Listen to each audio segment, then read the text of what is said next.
ma'allahi ta'ala wa ma'al khalqi la ilma lah yutadu bihi. Bahasa gampangnya apa pantas orang yang ngakunya berilmu, kalau bahasa kita hari ini ya boleh, apa pantas ngakunya berpendidikan, kan begitu. Lah kola ada balah, kok nggak ada etika, nggak punya toto kromo, nggak punya adab, itu gimana gitu. Ini sama.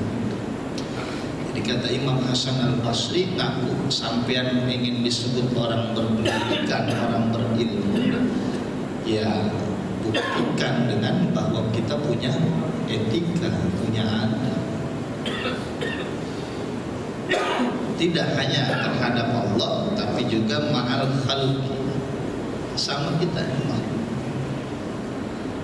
Oh bahasanya makhlukan, ya coba lihat. Berapa banyak orang iseng ngambil batang kayu, tuh pohon dia gerakin, tahu gerakin. Ada.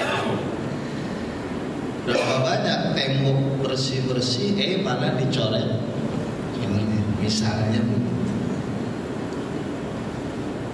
apalagi bicara adab etika kepada Allah. Ya, saya pernah cerita di sini ya, bagaimana Imam Abdul Qasim Junaid Al-Baghdadi itu tobat waktu, pernah cerita saya belum? Jadi satu ketika beliau dalam masjid, kakinya selonjoran ke arah kiblat. Lagi asik-asik selonjoran ke arah kiblat, zikir, tiba-tiba sami'a hatif, beliau dengar suara tanpa rupa itu, ya Abul Qasim, beginikah caramu beradab, beretika pada Allah? Kok kaki selonjoran ke arah kiblat? Segera ditarik lagi kakinya itu. Ya udah telonjoran nggak apa-apa tulisin. Ini kan Imam Junaid. Nah, sejak itu beliau berkata apa? Maaf saya lupa teksnya. Rijli bantu abadan gitu. Sejak kejadian itu saya nggak pernah lagi nyelonjorin kaki saya ke arah kiblat itu. Padahal pertanyaannya, Pak, kira-kira dosa enggak itu? Kan nggak dosa ya. Lanjut.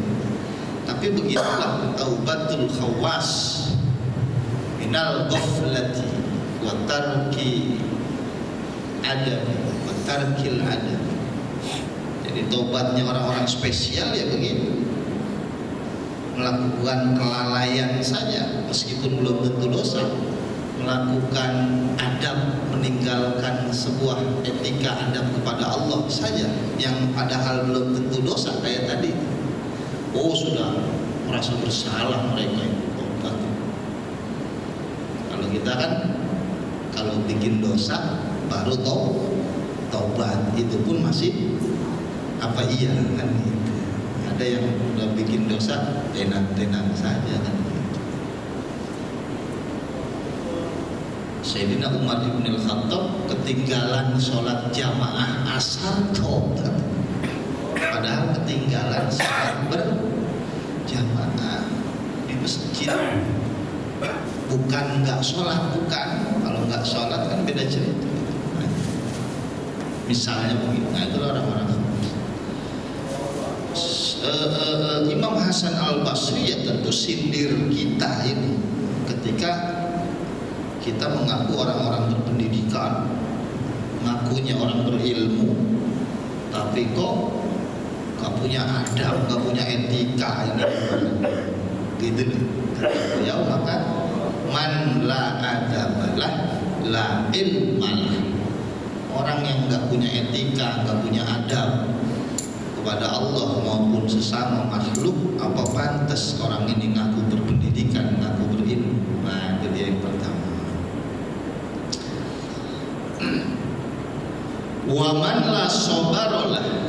Lalu siapa orang yang nggak punya kesabaran ini orang? Ala tahammulil balaya, terhadap memikul satu musibah malapetaka misalnya, bencana misalnya, wadil khalqi, dan disakitin orang lalu nggak sabar, pengennya nempeleng aja, nggak terima saya, gitu kan. Kita kan maunya begitu. Wa ala masyaqqati ijtinabil ma'asi, tidak sabar untuk bersusah payah menjauhi yang Tuhan larang, kemaksiatan, haram. Butuh sabar kata Pak? Butuh. Ya, disamper teman-teman yang brengsek, berangkat ya kemana? Biasa deprok, judi misalnya. Enggak, ayolah. Atau butuh sabar kita tuh, nolak ajakannya. Ayo, duit lagi habis ini, itu tenang, gua modalin, ayo baru. Samper temen, minggu nih, mana biasa, minum, wah, udah berhenti, udah nggak lagi dah. Kenapa tumben? Enggak punya duit, iyalah, udah bangkrut, udah susah, tenang, gue yang bayar, bener nih, iya, ayo berangkat, tahu gitu, itu sabar. Nah, sabar kita menyangka terhadap musibah malapetaka doang, padahal ada sabar lain. Nah, misalnya lagi wala ada ilfaro ini, sabar terhadap melakukan satu kewajiban. Puasa misalnya, ngisi puasa butuh sabar nggak tuh? Butuh. Kalau baru jam 5 jangan buka, walaupun es kelapa di depan mata, ya begitu nikmat makanan hidangan, kalau belum beduk jangan sabar, ada waktunya gitu. Kan begitu. Maka bahasa kita sering dengar, puasa melatih kesabaran. Sering dengar kan bahasa itu tuh. Dengan puasa mari kita semua mudah-mudahan semakin menjadi orang-orang yang sabar, melatih kesabaran. Sebetulnya terapinya yaitu, coba lihat, halal itu minuman, halal ini makanan, tapi karena belum waktunya sabar. Kan begitu ya, dilatih. Udah jam 5, jam setengah 5, makanan minuman depan mata, halal hukumnya, bukan mencuri dan seterusnya, tapi belum waktunya, kan sabar, mestinya begitu. Tapi kenyataannya, waduh, berapa banyak orang yang gara-gara puasa malah kesabarannya, ya Pak, macet di lampu merah, main sodok-sodokan tuh, bulan biasa, bulan Ramadan, lain nggak tuh? Ngamuknya orang lain, ngalamin, ngerasain itu, melihat bulan biasa nggak terlalu bagaimana, bulan Ramadan malam lampu merah tadi bahasa Ragunan keluar semua, sampai ditambahin nggak tahu orang lagi puasa Pak. Yang diomelin padahal matinya, ya tahu lah, kan gue juga puasa, kan Ramadan kan. Kenapa tuh? Lebih emosional, karena temperatur, stabilitas emosional memang lagi. Orang lapar, haus itu kan, ya nggak kira-kira. Nah, orang lapar itu emosinya lebih cepat tuh. Duit banyak, perut kenyang, masih ngomel-ngomel, nah ini orang udah keblinger. Ya, duit nggak punya, perut lapar, urusan seleher, ngomel-ngomel, ngamuk-ngamuk, ini masih pantas, walaupun nggak boleh gitu, gitu ya, lapar lain. Maka sulumatul qalbi, bisa gelap hati, bukan kalau buat orang nggak beriman itu, ya. Akhirnya nyolong. Ketika nyolong apa alasannya? Alasan perut gitu. Dulu zaman sekarang enggak, saking serakahnya, perut kenyang masih nyolong. Iya, koruptor namanya.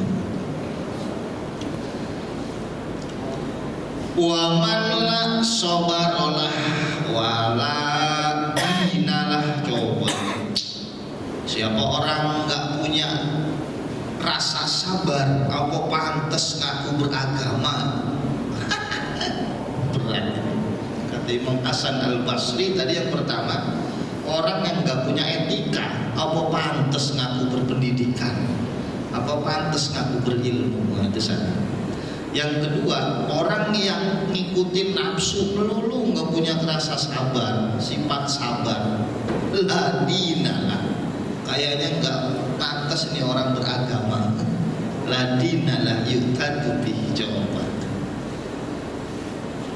ya, karena sabar dan syukur, dua kalimat yang sering kita dengar, hampir-hampir bosan kita dengar itu. Tapi mohon maaf, sampai hari ini kok rasa-rasanya praktekinnya susah. Bener gak kira-kira? Saya sih, kalau ente nggak beda jauh. Susah. Nah, kita bosan. Sabar, syukur, sabar, ya teori itu mah. Padahal ngaku doang, bosan. Padahal diamalin aja gak pernah. Gitu. Sabar, syukur, susah. Padahal buahnya, esensinya, pasti luar biasa. Kan begitu banyak pengalaman yang bisa kita baca, bagaimana orang mampu bersabar, bersyukur dan seterusnya. Kita bosan dengar ini sebetulnya, sabar, syukur, bosan. Tapi pertanyaannya, di balik bosan saudara, udah iya belum? Gak bisa. Kalau lagi bicara sahabat Nabi, aulia, wah ada kejauhan, susah. Gitu. Kenapa ladina lah? Kan nih orang pertanyakan, masa sebegitu ekstrimnya sih? Man la sobarolah wa man la dinalah. Ini Hasan Al-Basri ekstrim banget. Orang yang gak punya sifat sabar gak pantas ngaku beragama.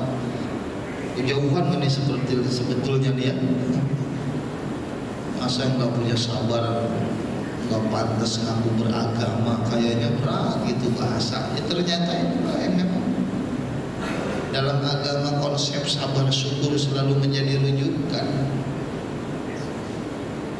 Bagaimana kisah musuh Sayyidina Ali yang sering kita dengar itu, rela dengan tulus tanpa dipaksa mau masuk Islam gara-gara sabarnya Ali. Itu waktu perang yang Sayyidina Ali fight one by one, ya, sama orang kafir, terang-terang ngadu pedang, begitu ditendang jatuh tuh kafir. Pernah nggak dengar ceritanya tuh? Sayyidina Ali pedangnya udah di leher si kafir, siap mau dihantam, tahu-tahu orangnya meludah. Diludahin Sayyidina Ali mukanya itu. Si kafirnya udah diinjek, kafir Quraisy itu udah diinjek, mau dihantam pedang, tiba-tiba Ali diludahin. Balik badan tuh Ali, dia masukin lagi pedangnya, coba itu, malah dia masukin pedang. Sampai si kafir teriak-teriak, "Li, nggak jadi dibunuh." Apa dia bilang? Kalau tadi saya jatuhin Anda itu murni saya sedang berjuang mempertahankan martabat Islam, perang dengan kaum kafir. Murni itu jatuh. Terus barusan waktu saya mau tebas kamu itu, kamu meludahin saya. Jadi saya khawatir. Saya nebas kamu itu bukan lagi karena agama, tapi karena hawa nafsu saya, kesal saya ke kamu karena kamu meludahin saya gitu. Hebat nggak tuh, Pak? Kafir bilang, oh memang nggak boleh begitu, nggak boleh dalam agama saya itu, Nabi ajarin tuh nggak boleh. mana yang memang berjuang karena Allah, mana yang hati-hati padahal hawa nafsu sendiri. Oh, kalau gitu saya mau ikut agamamu masuk Islam gara-gara sabarnya Ali. Hebat ya. Nggak bisa kita ngamalin ya kayaknya ya. Bisa nggak kira-kira? Kan tadi bosen tat ngomongin sabar syukur melulu. Nah, coba nih ngamalin yang ini nih. Bisa nggak kira-kira? Berantem nih sama orang kita tendang jatuh.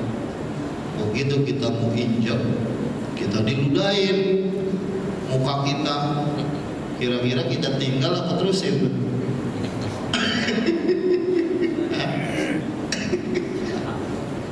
Tamat ini sisa. Kita kan gitu ya. Kisah ada pernah dengar nggak yang ada pohon dipuja-puja sebuah itu? Santri baru pulang mondok, gelisah lihat di kampungnya orang-orang sekampung muja-muja Tuhan apa pohon gede itu ya ceritanya ya. Namanya santri pulangnya enggak pesantren kilat 7 hari. Masih idealismenya tinggi. Ini salah ini warga ini, masa pohon begini disembah-sembah ini. Ambil kampak langsung mau tebang pohonnya. Gitu. Oh, setan penunggu pohon ini nggak tinggal diam dong, gitu ya ceritanya. Loncat turun, santri baru, jangan mentang-mentang baru keluar pesantren kilat gitu. Mau apa? Saya mau tebang ini pohon. Kata setan, langkahi dulu saya. Gitu. Berantem tuh. Wah, sebentar saja kalah tuh setan. Ya, tumbang tuh setan. Gitu. Gitu ya ceritanya ya. Saya lupa gimana bantu saya. Terus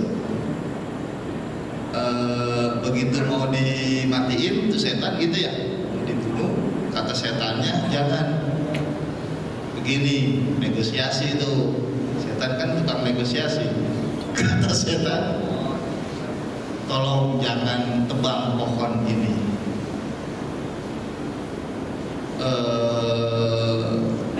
Mulai besok pagi itu kamu buka di bawah bantalmu ada sekepok uang dan perhiasan setiap pagi gitu ya. Percayalah, bener nih kata dia nih, mulai disuap lagi sokok gitu. Ulang, bener. Besok pagi diangkat bantalnya, waduh, ada uang dan emas. Dimas Kanjeng kali yang ngirim apa dari mana? Hari kedua ada lagi, hari ketiga ada lagi, hari keempat nggak ada. Waduh, kurang ngajar si setan. Saya ditipu daya. Ya iyalah, namanya setan ya tukang nipu. Marah dong, balik lagi merasa pernah menang. Dengan semangat dia bawa tuh kampak, dia mau tebang tuh pohon. Setan yang kemarin keluar lagi. Kenapa? Kamu bohong. Mana uang dan perhiasan yang di bawah bantal kamu janjikan? Hari ini nggak ada katanya. Oh gitu, ya. Jadi sekarang saya mau tebang pohon ini. Silahkan kata setan, langkahi dulu saya. Berantem dah.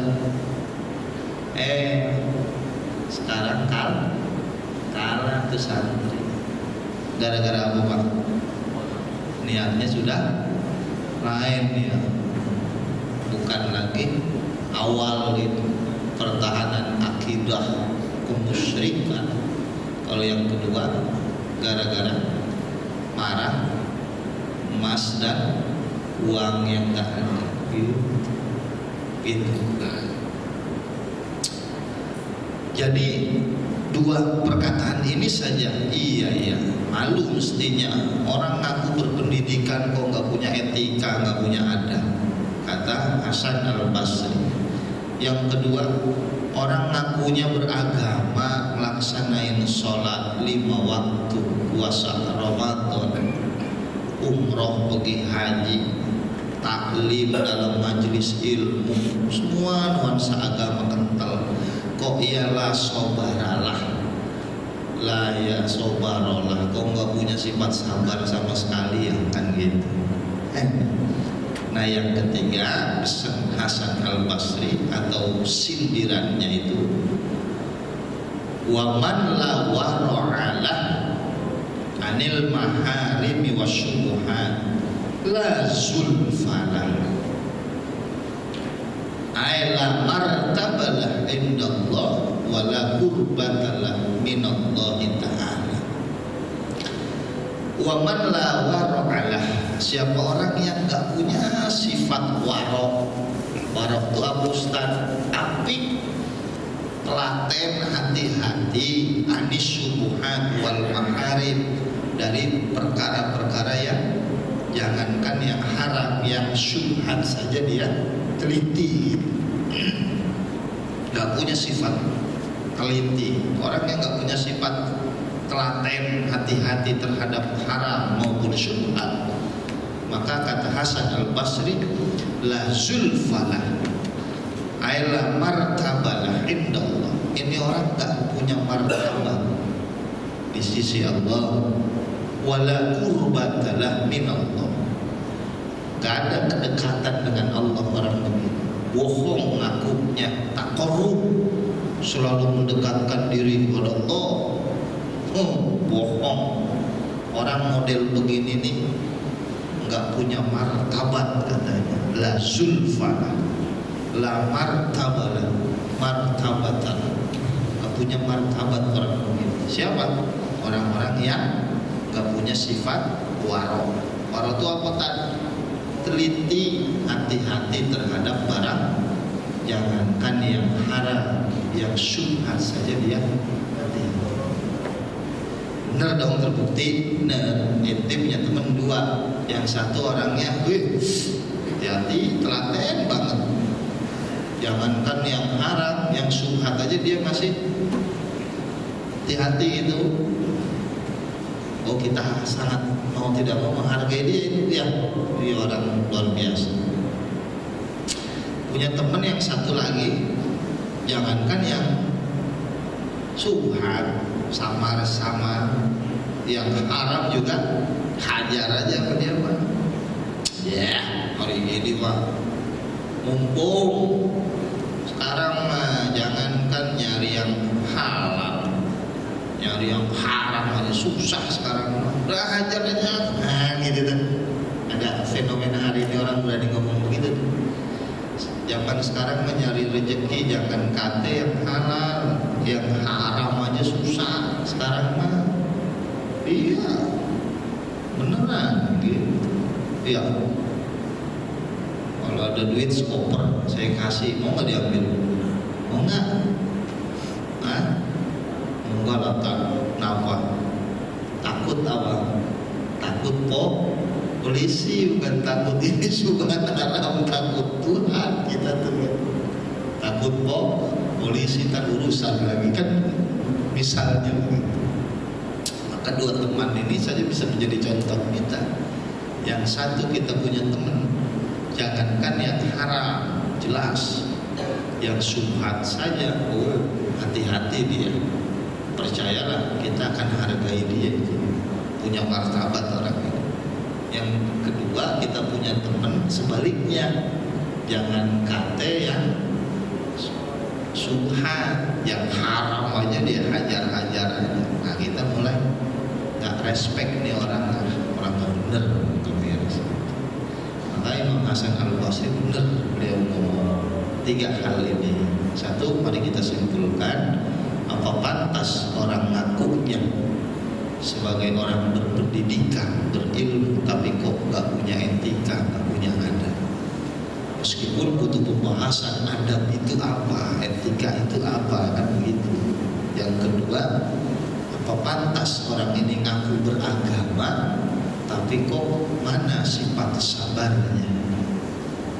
Meskipun juga butuh bahasa sabar kio, sabar itu apa sih kan gitu. Nah, yang ketiga, percayalah orang yang tidak pandai menfilter dirinya, menyaring mana haram, mana syubhat, mana yang boleh, mana tidak boleh, mana jangan, maka orang ini tidak akan punya martabat katanya. Tidak punya satu martabat kedudukan terhormat dan seterusnya. Itu. Tiga hal ini saja saya mudah-mudahan mampu menjadi satu bahan koreksian buat kita semua, termasuk saya. Mudah-mudahan semakin ganti hari dan seterusnya. Iya ya, mari kita perbaiki diri kita. Insya Allah. Al-Fatihah. A'udzubillahi minasyaitonir rajim. Iyyaka na'budu wa iyyaka nasta'in. Alhamdulillah ya karim maulana subhanaka la ilma lana illa ma 'allamtana innaka antal alimul hakim. Allahumma shalli wa sallim ala sayyidina Muhammadin al-Fatis. Allahumma amir lisanana wa qulubana bi zikrika syukrika ya Allah. Allahumma amir diyarana wa ahlana bil ilmi wal amalis. Sallallahu ala sayyidina Muhammadin wa ala alihi wasallam. Walhamdulillahirabbil alamin. Sekian, assalamualaikum warahmatullahi wabarakatuh.